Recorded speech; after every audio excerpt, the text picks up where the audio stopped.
I've been to the scrapyard looking for tat. Right.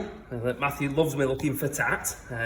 He says I should have been the person that goes around with a wheelbarrow shouting rag and bone in another life, going through all the rubbish. Anyway, so recycling at its best. We need a plate. We're rebuilding a CR250 engine today. And we need to press the crank back together again with a huge big hydraulic, 20-ton hydraulic press. We need to make a jig to hold it all together, but the most important bit is getting the width of the crank perfect, so we can get it. And I'll show you what I mean if you want to follow me with the camera.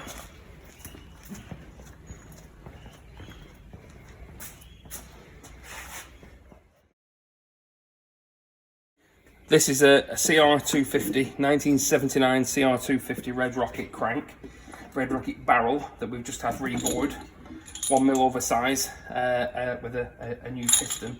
Matthew and I are building our race bikes for 2020. Hopefully we might get a couple of races in. These are one of our dream bikes. We absolutely love these things that I have done since I was a small boy. Looking at them on That was a long time ago, wasn't it, Phil?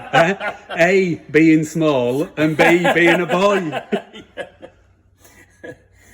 I'll move on. So the gap in there is a specific distance, and we think it's 11.6 millimeters. So the piece of tat down there from the scrapyard is going to be cut to size, so it's about 5 inches there and thereabouts.